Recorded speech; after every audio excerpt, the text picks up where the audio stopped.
Welcome to Innovator Café, the entrepreneur go-to, with your host, attorney Dave Stevens. Through each episode, Dave and his guests provide resources and assurances to build a company growth roadmap. You can find this show on all the major platforms, including YouTube, LinkedIn, Facebook, Apple Podcasts, Spotify, and the website stevenslawgroup.com. Now here's the host of Innovator Café, Dave Stevens. Hi, everybody. Welcome back to Innovator Café. Today, we are so fortunate to have Jennee DeVore, formerly a general counsel, and now I guess you would call her a fractional general counsel, working with multiple companies, and a really interesting approach to legal services and really legal practice. Welcome, Jennee. Why don't you tell us a little bit about yourself? Yeah, thanks for having me. I am, a mom of three and busy, and I love launching healthcare products. And so the combination of kind of just like my passions about the industry and time constraints and using my time to the best it could possibly be has led me to this fractional arrangement that's working really well for me these days. As you introed, I used to be a full-time general counsel, and over a period of circumstances that were, some were personal, some were company related, that led me to a part-time arrangement. And in the last year, I've picked up a couple extra clients. So now I'm a part-time general counsel for a few different companies rather than just one. That's so interesting because as an outside counsel, I work with many different clients, but I do what I do, right? On the inside, especially as a full-time general counsel, you're fully consumed with all of the issues and procedures and people around in a good way in your company. And how do you switch from one to the other in a fractional situation?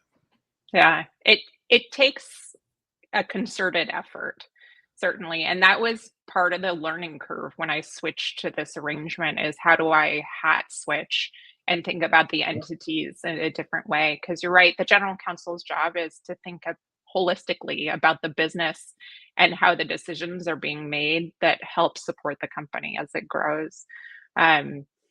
One tip I've figured out is that if I stay on time, on a certain block of time for a client, for example, I have one client that I'm about half time with them.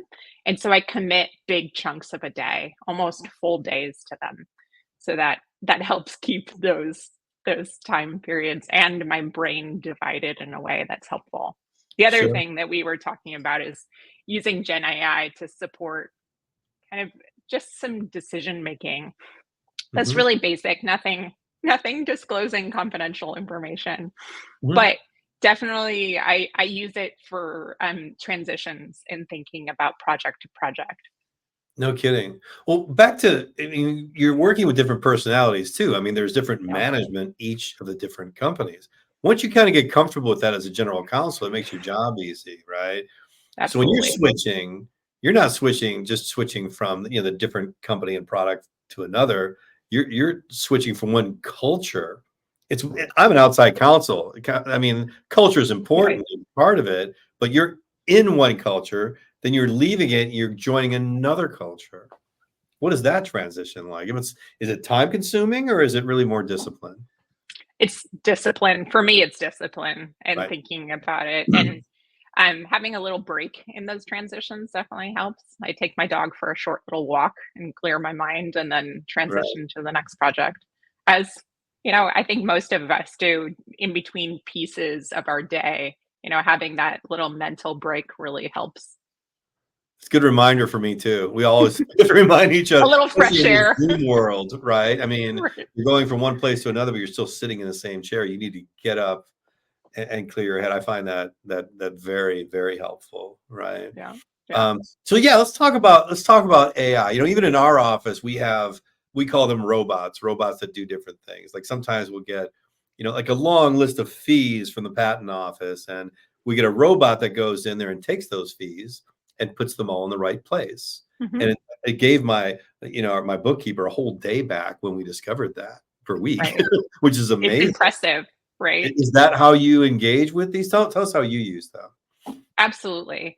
It's anything from digesting new regulations, make this into a summarized form, which is a very simplistic use of the tools, to using them as like an asset, like a questionnaire. You can almost use them as wikis if you're doing a Right. new project. You know, um, my companies tend to be earlier phase, so I do things like set up compliance programs for them. And so Right. I have a GPT, for example, that has the asset that's built into it is the regulatory backbone behind the OIG guidance and some other tools that I found useful in setting up a compliance program, things like that, Mhm. where then it facilitates it in a way that just makes my job a little bit quicker. Just like Right. your admin is like, it pulls the data faster to where you need it to be. Right, you could always verify that, but when you talk Absolutely. about Yeah, summarizing absolutely. regulations and things, as Hmm. lawyers like, "Well, watch out for that summary Yeah, because it might summarize something that's out, a little too abstract, right? Where you're right, missing something, right?" right. You have to have some eyes on it at the moment to have some confidence in it. But Right. it's usually never something that's brand new to me. It's Sure. something, I've taken a look at it. I'm familiar enough and I'm like, take this new article on the topic and put this into some bullet points in the context of the regulation. Right, right, yeah, that's right, right. Let's not overlook that. Like, you are still in the same general space. You're launching health Yeah. products, medical Right. products, right? And you're familiar with the regulations. So when you see some abstract come across, it's not like you're a stranger to the details. Right. Exactly. And that's where the caution is in. What other type of tools have you used? Um, you know, I have a friend that has made a lawyer specific tool that I Uh-huh. really like, and she's getting ready to launch it. And it's basically a GC AI tool. Uh-huh. It has done a bunch of the filters and the guidance to make it a little bit more precise for legal practice. So Right. it can create templates for you really much quicker Mhm. You can because it's plug the company, guiding. by the way. Feel free if you want to plug the company or your friend's company. Yeah, the tool is called GCAI, and GCI. it will be launching soon, if not launched. I'm really excited for have been using that in beta, and it's fabulous. I use it all day long to create, um, contract paragraphs that historically I used to use a library and would go pull them, but now Yep. I just say, I want this framework of a paragraph. I leave out the confidential information and Yep. then pull it in and then fill it in with the confidential information I need, right? And Sure. it generates a lot faster than my old style of pulling from the library and going to find content. I remember working for a big firm. They called them rotors, these little Hmm. pieces that you pull in and out, confidentiality, Exactly. warranties, and you can imagine how widely those things can Yeah. vary, right? Right. And Your people did it playbooks. manually. You had Right. your I remember Exactly. people, the older folks had binders, Oh, yes. Your right? library of content, right? And now it's Right. at your fingertips. And if you Mhm. have a tool, and lots of firms are doing this now, is they're integrating some sort of search function on their library of knowledge, Yep. right? And it will facilitate not only seasoned lawyers, but the more junior lawyers that need to get content faster.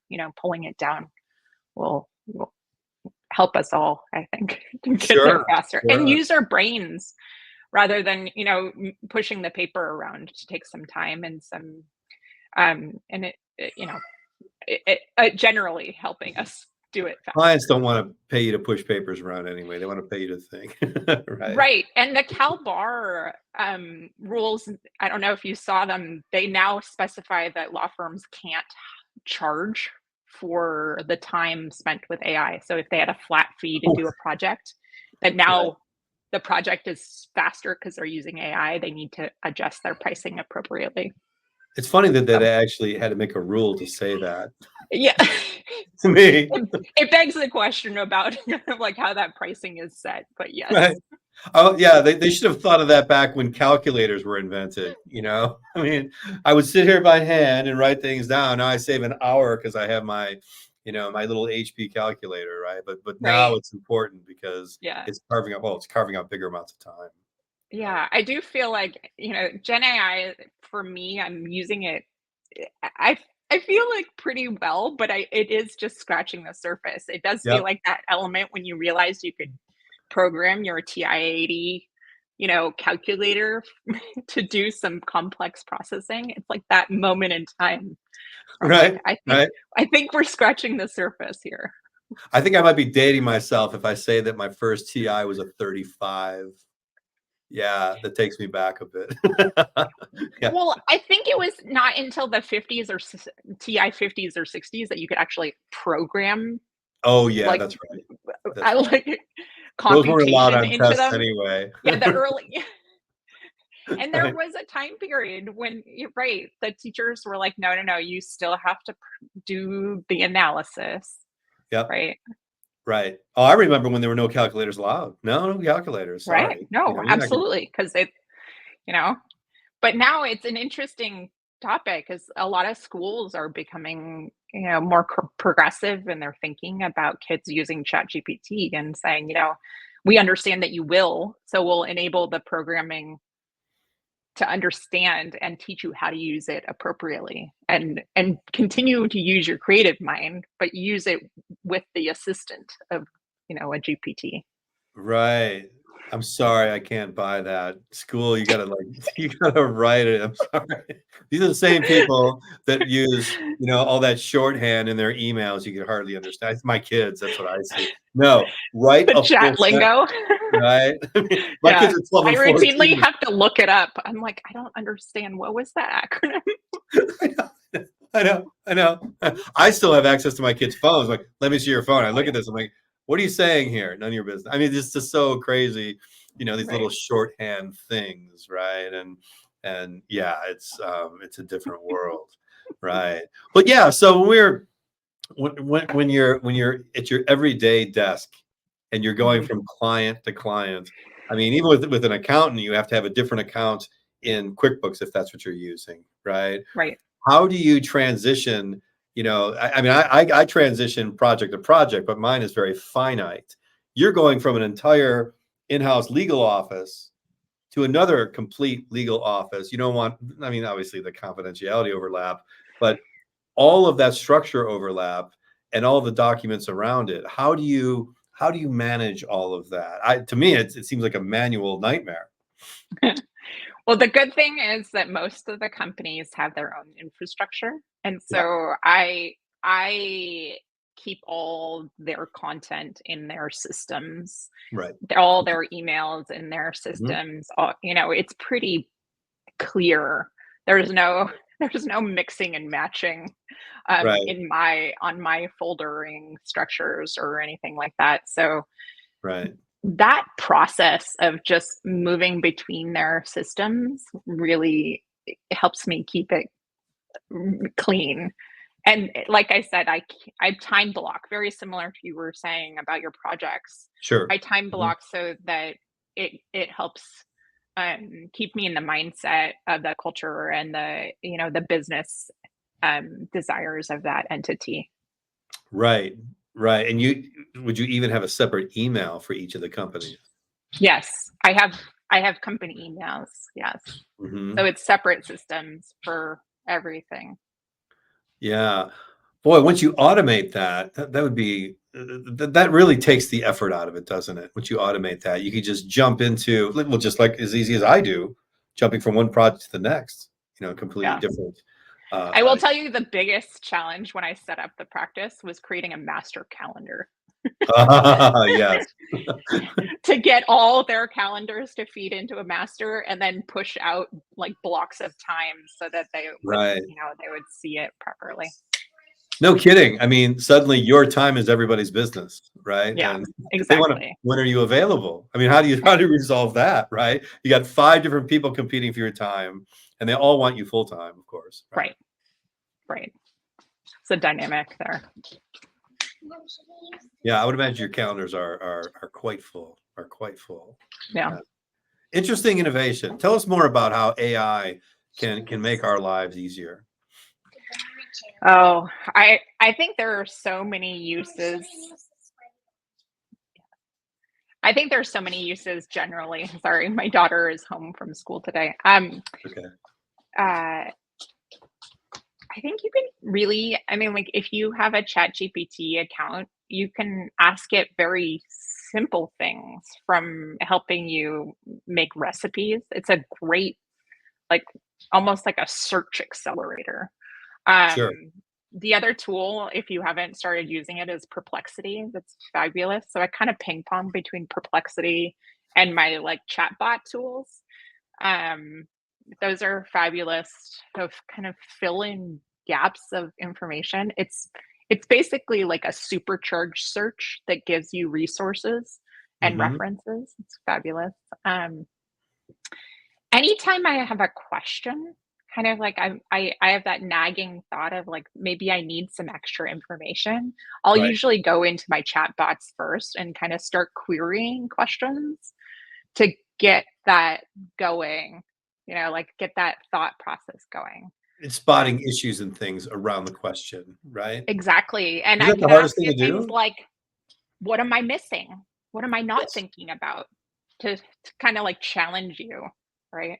Um, I'm not a finance person, I will admit, and We share oftentimes that. I use the chatbots to help me understand what a finance term means in the broader scope of a context that's like a business related thing.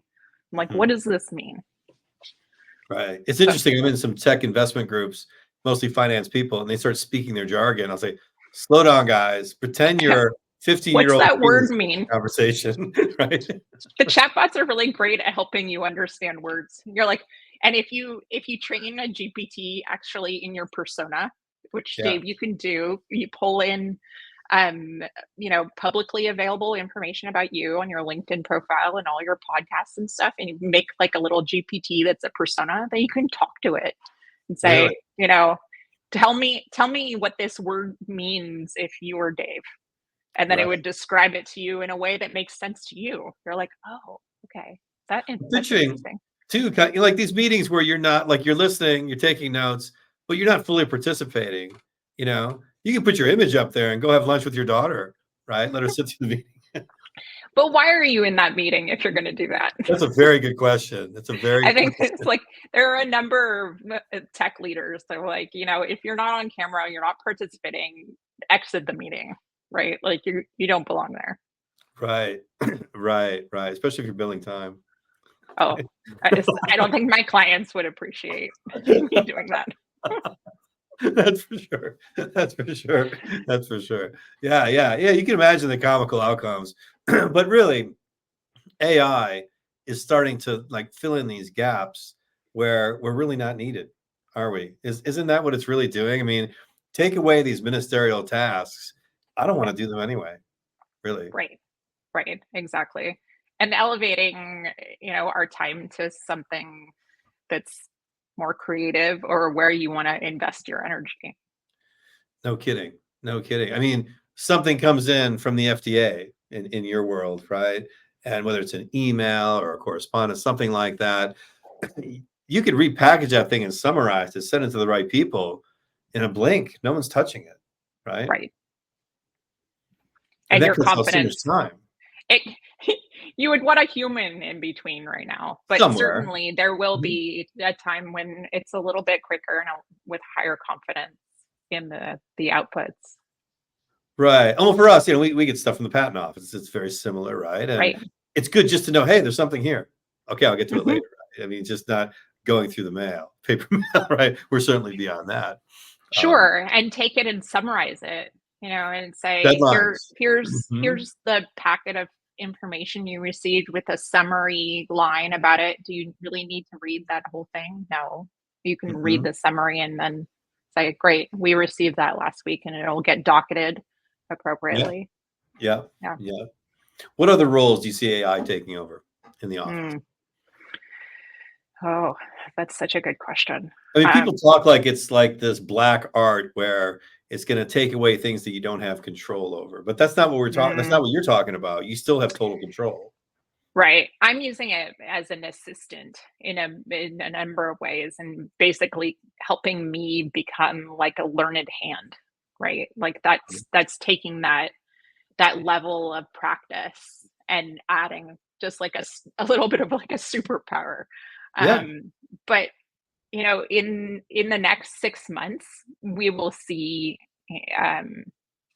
assets starting to interact with each other in an autonomous way, which will be really interesting to see the practical implications in business and how teams start using it. I know that there are tools like Zapier that'll connect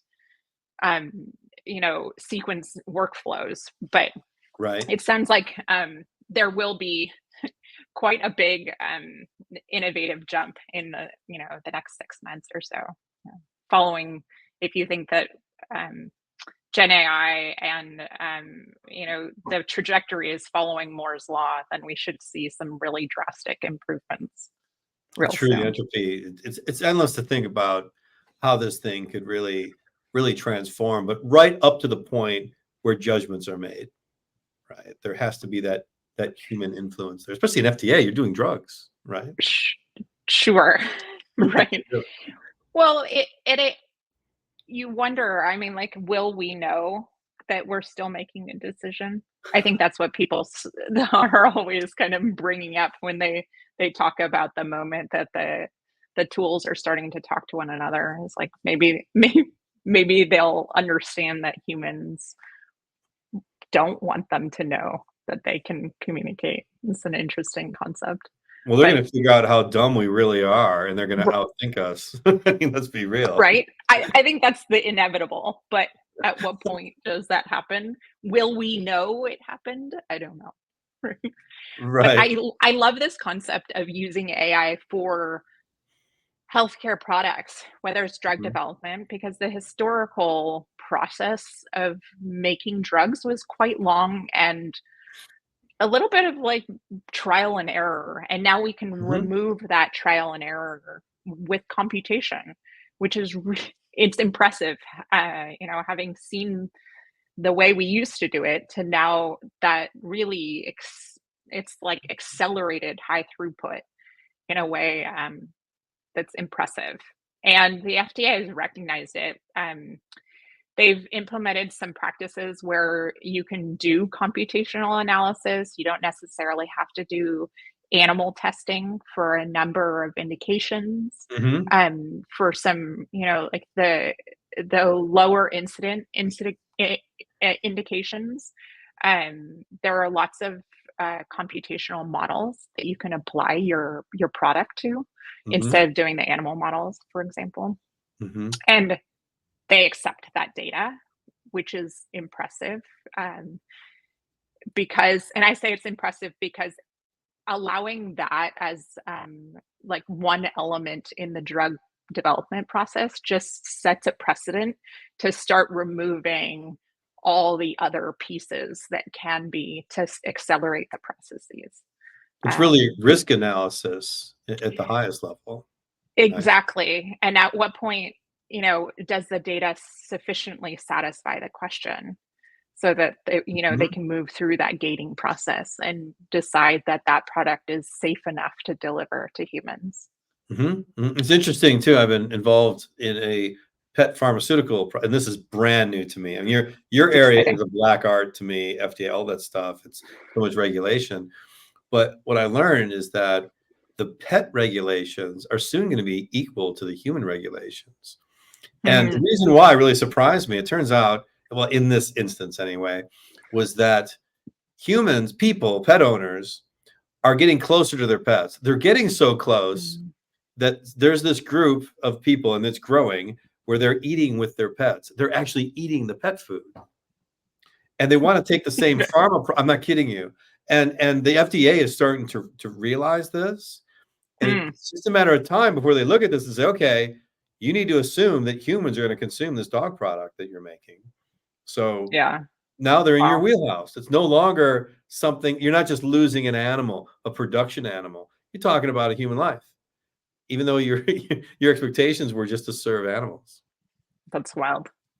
Yeah. And so the AI, what it sounds like it really does is there's so much of a lag between the first human judgment and the next human judgment and all that happens in between. If you could shrink that down, suddenly you've got life-saving drugs that are coming faster. Faster. Yeah. A lot faster and iterating, right? If you Iterating, have sure. a delivery of a product that's not really the best fit, then the companies can come back and say, we're going to iterate on this product. This is the first gen of this product, and we'll iterate so it gets better over time. Sure. So it used to be that it was, I mean, when you set out on your path to discovering this drug and you developed it at a certain point, then you go into the path of clinical trials. You can't really change much there. You have to start all over again. Right. And it's expensive. Those clinical trials are, if they're for drugs, they're in the hundreds, potentially hundreds of millions of dollars. You get to phase 3 and you're in the tens of millions of dollars to run those. And the time it takes. Absolutely. It's amazing a drug can even make it through. I mean, ever. It takes so much time. It's impressive, right? And you look at the cost of that research and development, and you can understand why a company is not going to be excited about having to redo a drug or rethink their pricing that they set up. Right. To make that make sense, right? And we don't need to talk about the politics of generic drugs and free drugs and pricing of drugs and importing drugs. Right. All of that, you think about, I mean, really where you are, you look at these different phases, the expense and time that it takes. And essentially these laws can just take it away for nothing. Yeah, that's another talk for another day, Dave. It is probably another podcast too. There's nothing very innovative about politics, that's for sure. No. Right. But I do love the thought that we can integrate the tools to make it faster and more efficient and safer, really, because those early clinical studies are designed to make sure that your drugs are safe.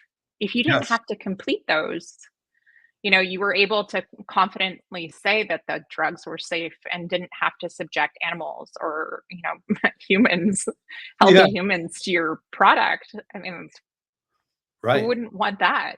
That sounds great to me. Sure. And ruling out things, whether they're harmful or not, that are not useful, that's not going to work.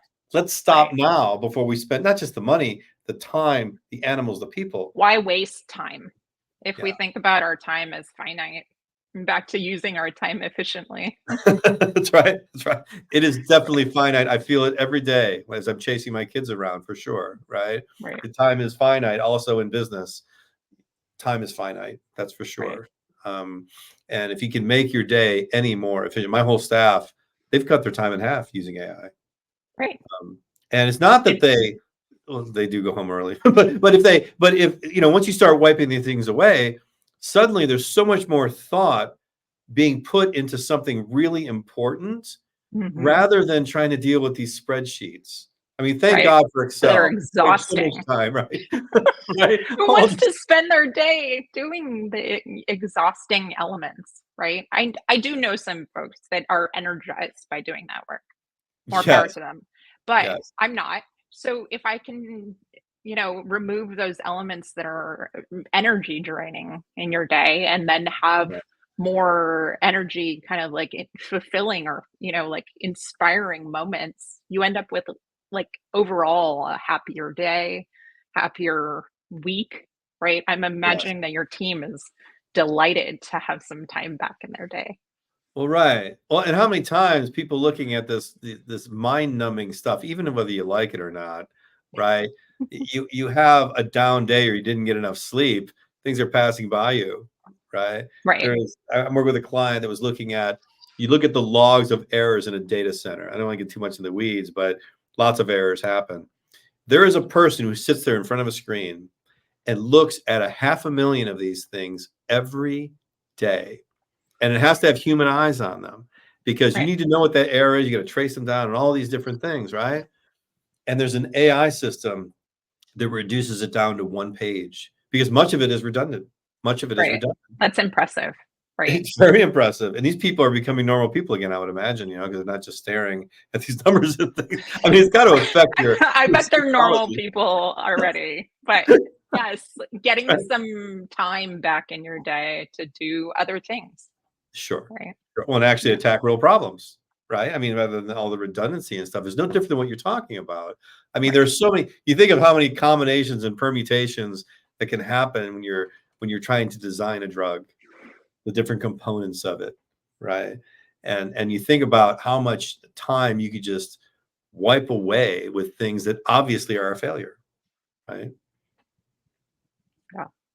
Yeah. I think the barrier, and I'll introduce the barrier, is that how to make the tools work for a company that already has the existing setups, is that they're standing at that change management and thinking about the implementation process, and having some leadership team that's interested and motivated to do so is really kind of like will push them to kind of cross that chasm. Right. Well, we've seen, you certainly have seen the growth of the legal departments in different companies. The bigger the companies get, the more justification it gets for more bodies and more heads, and that's power, and that's. Oh, I don't want to get into politics. I've never worked in a big company, thank God. But the things that happen, and well, you've got jobs to do, you got things to do. You need people to do this, right? Mm-hmm. More manpower. I'm not talking about making jobs go away necessarily, but you can be extremely expansive when your goals and your deliverables increase. Right. And thinking AI, about how to use them properly. Yes. That's right. That's right. So pausing in the process and saying, do I want a person doing this?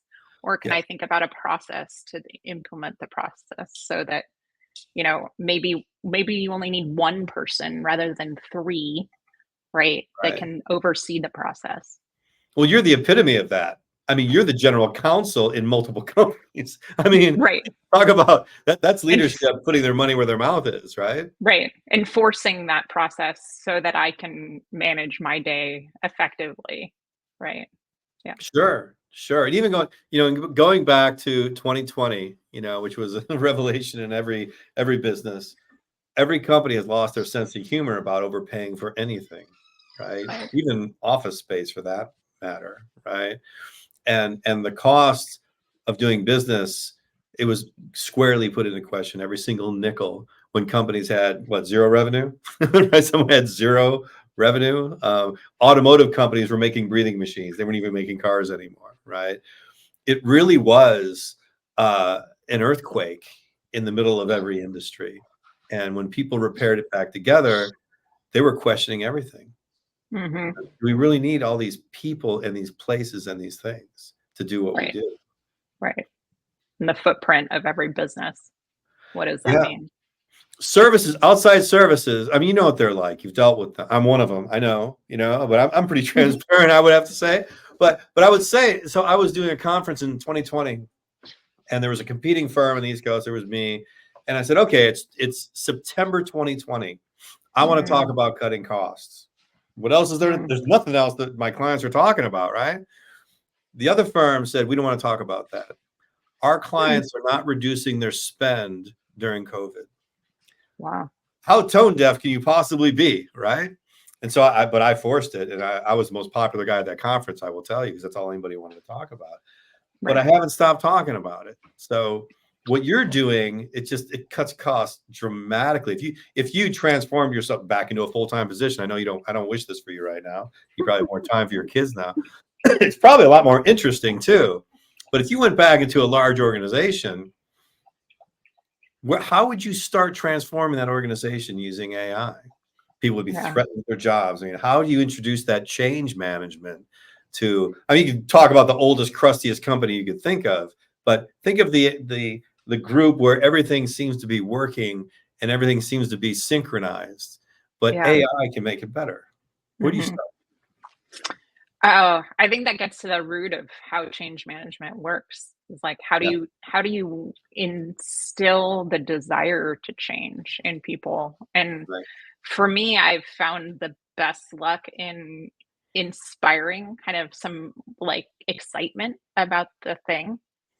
right. Whether it's like hosting like a if we're using a Gen AI tool or a series of tools, that I would, host a little once a week, twice a week session to show how cool the tools could be. Like how could we change these little functions, just like plant seeds to get the excitement going.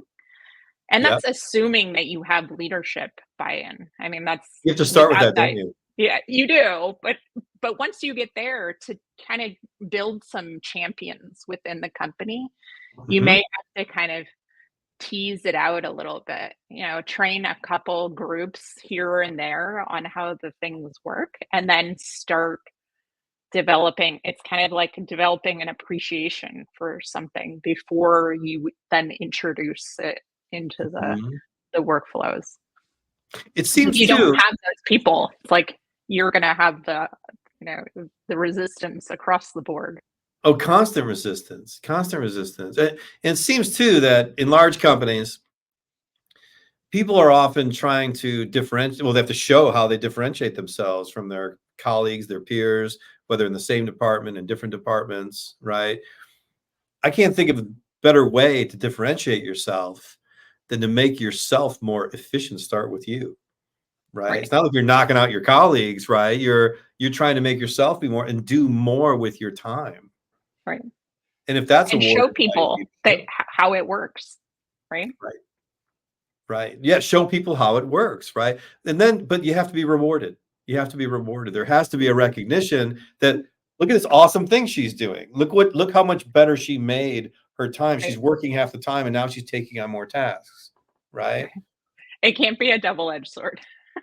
I'm I'm more efficient and I'm getting more work, right? Like, or, Right. like there has to be a give to say I'm doing this function Yeah. for an end game that makes sense for all the teams, right? There is an element that you're like, okay, so you doing this will remove some of the administrative tasks so that Yep. then we can work on the things you find are more interesting, or the elements that are going to push this business forward a little bit, in the direction you want it to go, that sort of thing. So Yeah. And to, managers are to always shift the working on the message. edge. They're always working on the edge of risk management, right? It's not like you want to starve out any position, right? But if you could push that edge out further and just give them more comfort with where that edge is, right? In your business, what are you risking? You're risking some kind of risk with a drug, right? You want ultimate comfort in the decisions that you make. Right. And that's really what you're delivering, isn't it? Comfort in the generation of the information, for Right. sure. Yeah. Right. Well, okay. So for the newly budding innovators out there, the entrepreneurs, whether they're in-house, outside, starting their own companies, or thinking about leaving their job and doing something brand new, what Hmm. insight do you have for them? Oh, that's such an open-ended question, Dave. It is, this was meant to It's be. like, what do you want to talk about? Anything under the sun. Young people, imagine these bright eyes thinking, where should I go? Right. Um, I definitely, if you haven't been playing with, Claude and ChatGPT, do a little bit every day. Educate yourself a little bit every Yeah. day. Do 10 minutes, and then try automating something that make a GPT out of a task that you do maybe a couple times a week, right? Whatever it is, figure it out and develop that skill, because I think it's like learning a new language. As you become more comfortable doing it, it will become easier and the content will come easier. I would encourage everybody to look for like a little class on how Mhm. to learn, whether it's, an actual structured class or just, like a support group kind of. It's like to Right. encourage you to learn more in that area. Everyone's struggling with this, or at least they're struggling to step in. It's a scary space, and it's a bit unknown, right? Right. And if you don't know how to use it, there are lots of tools, lots of classes that kind of intro you to the concepts, and then they can build from there. I think Right. it's everybody needs to learn how to use it. It's just a foundational thing.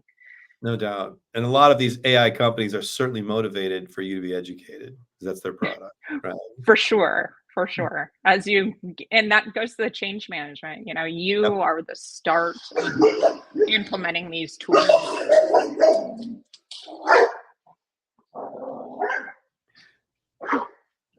Somebody had something to say. That's wonderful. Yes, my dog definitely had something to say. He says everybody should use AI. Great translator there. Yeah. Right. Well, thanks, Jennee. And thanks for being on Innovator Cafe. Yeah, thank you for having me. You've been tuning into Innovator Cafe, the entrepreneur go-to, with your host, attorney Dave Stevens. You can find more episodes on all the major platforms, including YouTube, LinkedIn, Facebook, Apple Podcasts, Spotify, and the website stevenslawgroup.com. Thank you for your positive reviews, comments, questions, and for sharing this show with others.